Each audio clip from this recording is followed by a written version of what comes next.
So, welcome to the inaugural Angels at Essex Female Founders and Investors. And I'm delighted to see you all. I recognize some of the names, but not all of them. So I'm hoping, that we'll get to know each other as we go along. What we've got planned today is I'm going to do this short introduction, and then we will hear from John, who is from Angels from Essex. He's going to give us a bit of context. And then there'll be a short breakout session. Again, we're hoping you'll get to know each other, a few people. And after that, we're going to hear talk from some female founders. And we're also going to hear from some female investors. Myself and Natalie and Chi-Chi, we're actually based in Manchester, and we do a lot of work locally. I host a Women Leading in Business group at one of the business schools. Chi-Chi is a founder of Female Tech Founder and also involved in, is it Fund Her North, Chi-Chi? Is that the one? There's that many. And marketing, Natalie works with us on all sorts of marketing and social media stuff. So we've clustered all our knowledge and experience together, and the vision is really to build a community of female founders and investors, and I'm hoping then the magic comes from that. So I am going to hand over to John, who's going to introduce himself and tell us a little bit more about why we're here. Why are we starting this, John? Thank you, Claire Marie, and thank you everybody for attending today. I really appreciate the numbers. It's a significant step forward for us. I'm just going to show you a couple of slides. I'm not going to bore you with PowerPoint presentations, but you don't all want to see me the whole time. So I just thought I'd mention it. I'm John Stenhouse. I'm the Business Support Manager from the University of Essex. I'm assisted here with Josh Clark, who runs all the tech side of things. And so if it goes wrong, I can blame Josh. So effectively moving on swiftly before he switches me off, I'll share my screen. University of Essex, who are we first of all? We are, if you like, a university that's well known for its research facilities, and it's not that well known for its commercial aspects. And back in 2019, we actually opened up a brand new innovation center, which I would love to show you if the system will allow me. I'll stop sharing because it's not showing up on my screen, so it can't be showing up on yours. And effectively that our knowledge gateway or innovation center was the catalyst to start working more closely with businesses. We have this knowledge gateway, which is where businesses can actually reside and have access to all the university facilities. So the Innovation Centre, which was opened in July 2019, was a dramatic step forward because it was, in fact, the very first purpose-built innovation centre for Essex. And it's based on just on the edge of the university campus at Colchester. So it's available for businesses. Students do use it, but they have access to virtual reality, augmented reality equipment at that university, which is all brand spanking new. And so it's all the latest tech. The university is actually known for inventing virtual reality back in the 70s.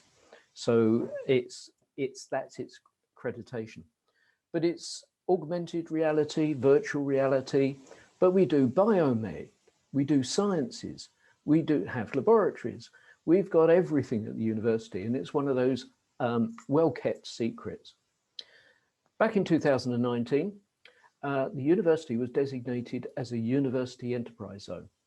Now that was one of 20 around the country, but everybody approached this slightly differently. So having the Innovation Centre, having a university enterprise zone status, we embarked on a very ambitious program to actually fund the valley of death where seed businesses struggle to get funding to move forward. And so we actually launched two programs, Space to Grow and Angels at Essex. Now, Space to Grow is an investment readiness program and it is totally free, but we launched it at the very start of the COVID lockdown. So it went online almost from day one. We've had over 1,000 people attend our webinars on investment readiness. And they're not only available to people in Essex, we have people from all over the UK and even around the world. Not many people realise that Essex University is actually an international university with over 46% of students and staff on non-UK residents. So in effect, we have an alumni which stretches right around the world and includes everybody in India and China and South America, a vast network. And we've exploited that network because we've started an equity investment platform. It started as a crowdfunding platform exercise, but we realized that Seeders and CrowdFundMe and everybody else is well established. There was no point. We went down the equity route. So we have registered investors and they are investing. We've had 63 investors invest out of the 93 on our platform, and they've invested, and we've only been around for 12 months now, over £5 million in businesses on our platform. So those businesses on our platform have not only benefited from the support that we give them for free with a one-on-one mentoring and help with investment readiness, but they also have access to the university's research facilities. So the university is number 2 in the country for knowledge transfer partnerships, where we put graduates and postgraduates into businesses to help solve problems. And we recruit those graduates from all over the world. That's the difference that we make. So we're not just focusing on Essex, but we are Essex and we prioritize Essex businesses. And that's why we're here today, because we have found that actually accessing Essex businesses is the hardest of all our problems. We can access businesses, but Essex businesses go elsewhere. They go to London, they go to Cambridge. They go and look elsewhere for funding and help and support. They don't realize it's actually on their doorstep and it's actually free. But also we found that whilst we have been very successful in raising investment and what have you, we have struggled tremendously to engage and attract female entrepreneurs and female investors. And this has been a common problem, and it's been a common problem for many, many years. And when you look at the statistics, you know, there's 2 billion invested in female founded businesses in the UK last year, but there was 13 billion invested in businesses in the UK last year. And only, was it about 14% of that money came to female entrepreneurs in the east of England. And very little of that came to female entrepreneurs in Essex. So we want to change that. We want to be up there in a more significant position. We're not in competition with Cambridge. We're not in competition with London. We're not in competition with anybody. We're here to fill a gap in provision. And that's why we've engaged with Claire Marie's team to help develop this side of the business and to increase the activity that we actually have in this region. So I'm now going to hand over to Claire Marie, because I think everybody's had enough of my chat, and let's see how we progress. And thank you for listening. We're ready to move on to the next part of our agenda. So I'm going to welcome our female founders speakers today. And I'm going to sort of suggest that you might just want to go on speaker view. And I can see Laura and Rachel there. Give us a smile. Hi, everyone. Good to see you. So I'm going to hand over to you now, and I'm just going to invite you to introduce yourselves, tell us what you do. We're particularly interested in hearing your founding story, you know, so you've been going for a little while now, but take us right back to the beginning, to the birth of your venture, and some of the ups and downs and what's happened along the way. Oh, thanks, Claire Marie. And thank you so much for having us. So yeah, I'm Rachel. And I'm Laura. And we are sisters and co-founders of Crow. It always feels funny when we introduce ourselves as a double act. I don't know why, but yeah, thank you so much for having us along. So we're co-founders of Crow, which is a women's wear brand. So yeah, like Claire Marie said, we take you back to when we first had the idea and then talk about some of the funding considerations. And then, yeah, I don't know if we have time for questions, but yeah, feel free to pop any in the chat as we go along. So we're the founders of Crow. Gosh, yeah, Claire Marie said we've been going for a little while now. So I actually had the idea for Crow when I was 14, so 11 years this year. So it was all inspired by, well, firstly our nana, who was a dressmaker, and then also it was also inspired by the fact that women and men as well are all different shapes and sizes. So as Claire Marie said, we're based in Manchester. So I used to go shop with my friends, like at the Trafford Centre and into like Manchester Centre, and we used to try on different clothes. But like a lot of my friends used to say, I wish I was taller, or I wish I was this, I wish I was that, I wish, my waist was smaller, and all this. And then also, Laura, you have cystic fibrosis, which is a disability, which means that Laura's rib cage is a bit bigger to mine. So I'm the younger sister, so I always used to steal Laura's clothes and try them on, and they always used to fit differently on her to me. So it's still going on in my head, and I just thought, like, we're all different shapes and sizes. So, why do we feel when we try on clothes, if they don't fit to us, we think, oh, there's something wrong with me, or, I wish it was this, I wish it was that. We wanted to create a brand that created clothes that changed to fit every woman.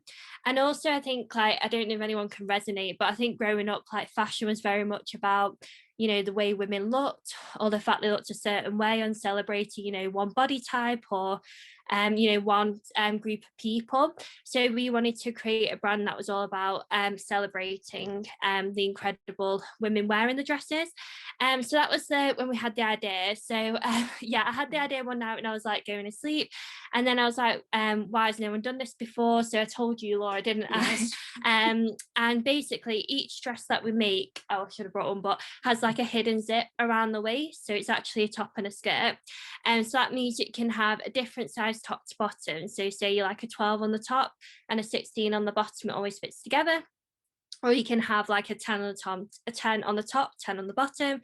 And also you can mix and match. So say you want to, today you want to wear a sleeve top, which I do most of the time in Manchester with the rain, or say like, I don't know, in Essex, it's a bit sunny, you might want to wear a sleeveless top. But so you can mix and match. So I was like, why has no one done this before? It seems like really obvious. So as soon as I told Laura, we were like, oh my gosh, we need to do it.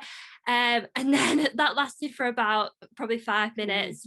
We were like, we need to do it. And then we were like, oh wait, how do we actually do it? So like, we didn't know anybody who had run a business before, didn't know anyone in fashion. It was just very much like, we've got this idea, but we have no idea like what to do next. So I can't even remember what we did. I think we just started like Googling, or like, I don't know, Bing, or other search engines are available, but we just started like Googling, how to start a business, if the dress already existed, and we just started building it up that way. And then I'd say like a couple of years later, we found a dressmaker. Yeah, we did. That was a lot harder than we expected. So we again were like using the internet to find a dressmaker, but I guess particularly like a few years ago, it's very traditional skill set. So it was very much, we had to like find word of mouth. You can't just like search a dressmaker. Well, you probably can now, but a few years ago you couldn't.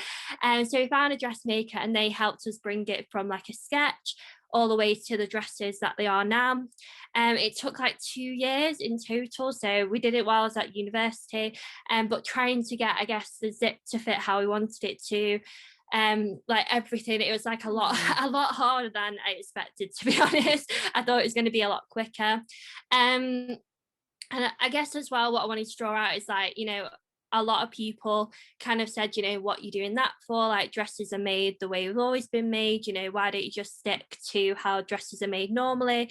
What's the point? But we were really passionate about we didn't obviously know the words like diversity and inclusion like 11 years ago, because I don't think they were really like spoken about as much, or even sustainability, but we were just really passionate about, you know, reflecting each and every woman in our brand, which I guess now you would call diversity and inclusion.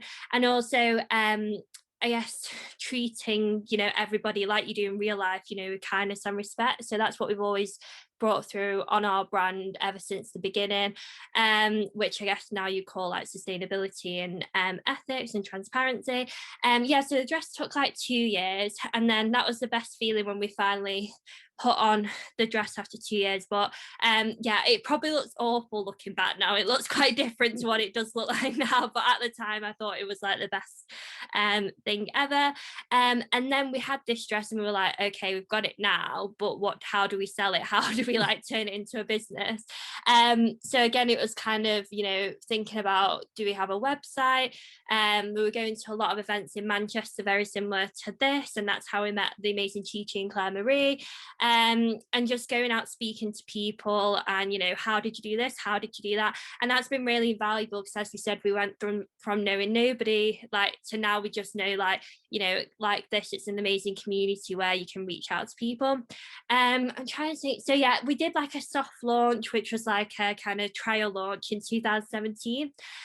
And I remember again, like with the website, we tested that, and then a few months later we were like, oh, we want to change loads of things. So I guess it's like, you know, that kind of testing, getting feedback and pivoting. And then I think in 2018 we started doing like bespoke pieces. So this was like a chance to do like one-off pieces.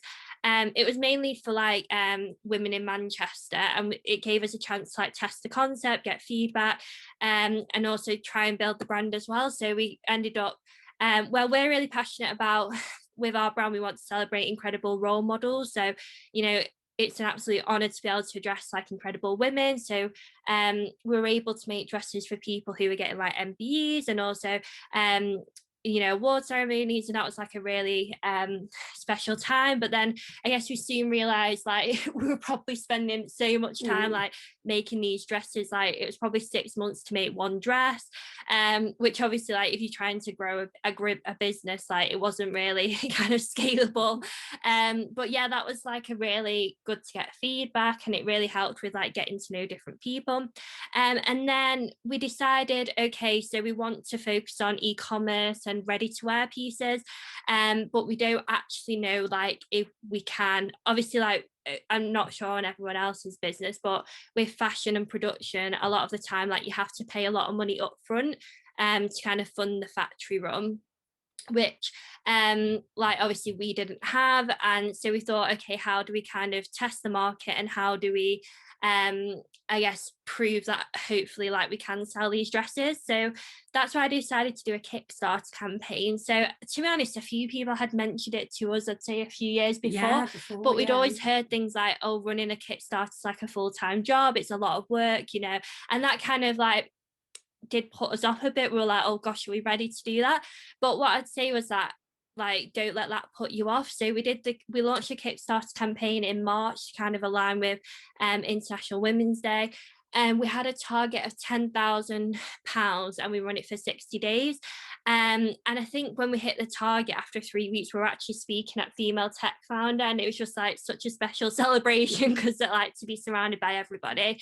So that was really good. But I'd say with the Kickstarter, a lot of people do say that, you know, it's a lot of work, or, you know, but I would really recommend it to people, like, 'cause it's just I don't actually think, you know, you have a business until somebody actually buys it. And I think, to be honest, like I was really naive to that at the start, because a lot of people would say, oh, it's like a really good idea, which is really, really good and really great feedback. But, you know, unless that converts to like people buying, it's not actually a business. And to be honest, I'm still working on that part, but I'd say that the Kickstarter did really help with that, and actually proving that, you know, that people are willing to, like, you know, pay for products. So I'd say that's a really, really really good thing to do.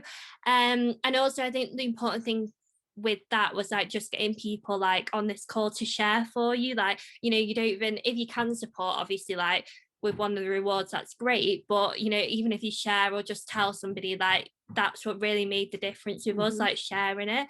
I'd say as well, what I wish I would have done differently is thinking about what to do after the Kickstarter. So we were like really focused on the Kickstarter, we'll launch it, we'll run it for 60 days, we'll fulfill the orders.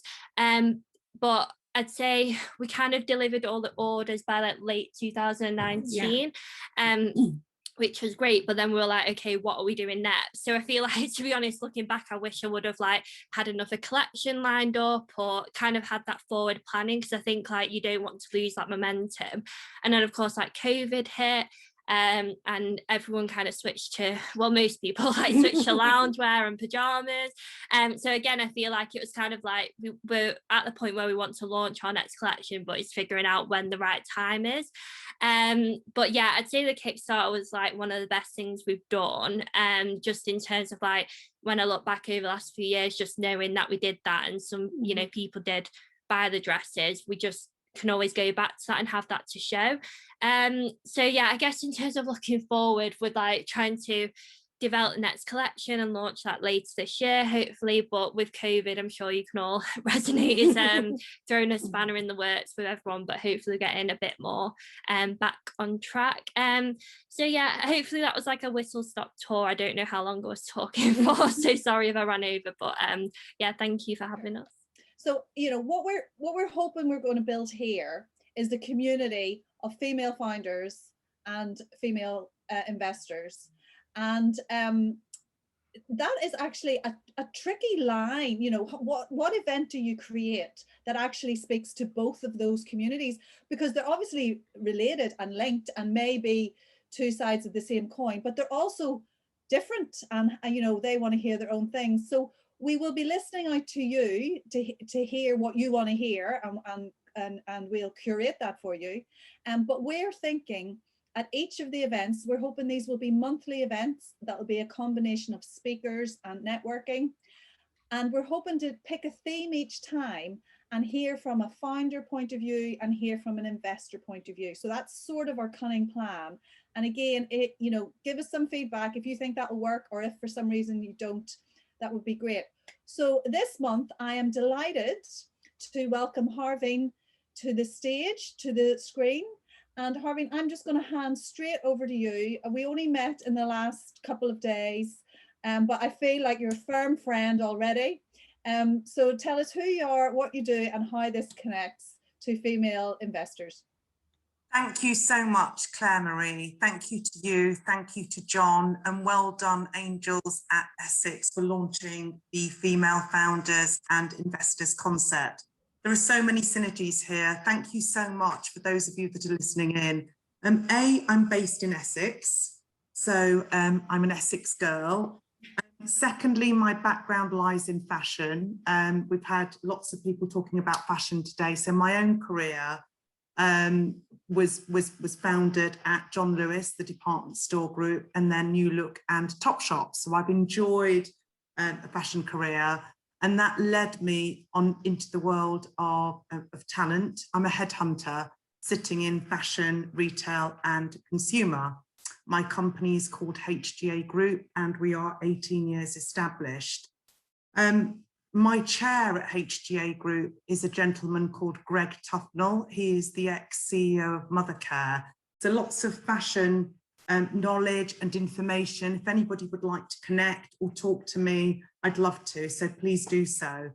But for many, many years, we have bemoaned the lack of females, certainly in business. The male to female ratio of at CEO level in the UK sits at 19:1.